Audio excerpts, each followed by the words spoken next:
Hello दोस्तों, नमस्कार। आज का अपना टॉपिक है लोकतंत्र। तो बात करते हैं सबसे पहले लोकतंत्र का अर्थ। लोकतंत्र जो है वो अंग्रेजी भाषा के डेमोक्रेसी का हिंदी अनुवाद है। क्या? अंग्रेजी भाषा के डेमोक्रेसी शब्द का हिंदी अर्थ जो होता है वो होता है लोकतंत्र। अब जो डेमोक्रेसी शब्द है ये दो शब्दों से मिलकर बना है, एक तो डेमोस और एक क्रेटिया। इन दो शब्दों से मिलकर बना है। इनका अर्थ होता है जनता की शक्ति अर्थात जनता का शासन। इसलिए लोकतंत्र का सामान्य अर्थ हो गया जनता का शासन। आधुनिक युग में इसका जो अर्थ है वो व्यापक रूप में प्रकट किया जाता है। अब ऐसे कुछ तथ्य हैं जो इसके अर्थ को व्यापक रूप प्रदान करते हैं, तो वो कौन कौन से हैं? सबसे पहले यह निर्णय लेने की एक विधि है। क्या है? निर्णय लेने की एक विधि। लोकतंत्र निर्णय लेने की एक विधि है। लोकतंत्र जो है वो निर्णय लेने के सिद्धांतों का एक समूह है। यह आदर्शात्मक मूल्यों से संबंधित अवधारणा है। तो ये तीन ऐसे तथ्य हैं जो लोकतंत्र के जो है व्यापक अर्थ को प्रकट करते हैं। क्या? व्यापक अर्थ को प्रकट करते हैं।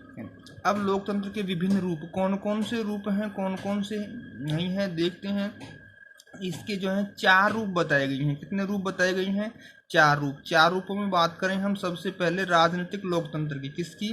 राजनीतिक लोकतंत्र की। तो राजनीतिक जो लोकतंत्र है वह इस लोकतंत्र को उदारवादी लोकतंत्र भी कहा जाता है। क्या कहा जाता है? उदारवादी लोकतंत्र भी कहा जाता है। उदारवादियों ने जो इसका उल्लेख है वो 2 रूपों में किया है। कितने रूपों में किया है? 2 रूपों में किया है। कौन कौन से हैं वो 2 रूप, उनको देखते हैं हम। एक तो है राज्य के एक प्रकार के रूप में लोकतंत्र और एक है शासन के एक प्रकार के रूप में लोकतंत्र। कौन सा? राज्य के एक प्रकार के रूप में लोकतंत्र और एक है शासन के प्रकार के रूप में लोकतंत्र। सबसे पहले राज्य के प्रकार के रूप में लोकतंत्र जो है इसका अर्थ होता है लोकतांत्रिक राज्य। क्या है?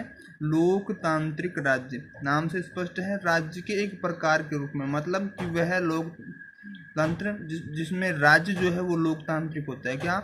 राज्य लोकतांत्रिक। और जिसमें शासन लोकतांत्रिक होता है वह होता है शासन के प्रकार के रूप में लोकतंत्र। अब शासन के प्रकार के रूप में जो लोकतंत्र है इसके 2 प्रकार हैं। कौन कौन से?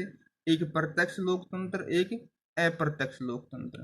कौन से? प्रत्यक्ष लोकतंत्र और अप्रत्यक्ष लोकतंत्र। प्रत्यक्ष जो लोकतंत्र होता है इसमें जनता स्वयं नीति निर्माण करती है, कानून बनाती है, शासन संचालन करती है। जो भी करना होता है वो स्वयं जनता करती है।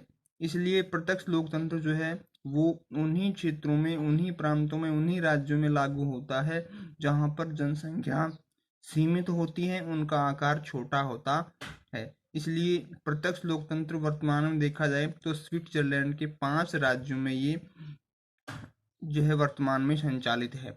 बात करें अप्रत्यक्ष लोकतंत्र की तो इसे प्रतिनिधि लोकतंत्र भी कहा जाता है।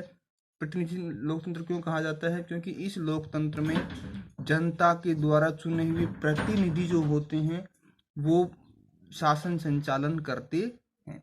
इसके 2 रूप हैं, संसदीय लोकतंत्र और अध्यक्षात्मक लोकतंत्र। किसके?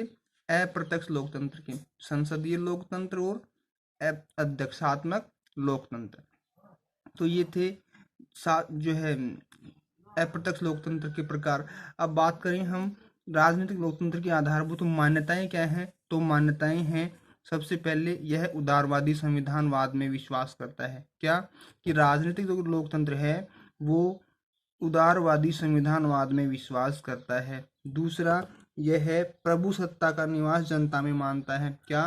कि राजनीतिक जो लोकतंत्र है वो प्रभु सत्ता का निवास जनता में मानता है। राजनीतिक लोकतंत्र साधन है, साध्य नहीं। अगला कि ये इसका सैद्धांतिक पक्ष जो है वो तो लोकतांत्रिक राज्य है और व्यवहारिक पक्ष जो है वो लोकतांत्रिक शासन है। अगला है इसमें जनता शासन को नियुक्त करती है, उस पर नियंत्रण करती है और उसे हटा भी सकती है। कि जो राजनीतिक लोकतंत्र है इसमें जनता ही जो है शासन का निर्माण करती है, यानी कि सरकार का निर्माण करती है, वही उस पर नियंत्रण रखती है और उसे हटा भी सकती है।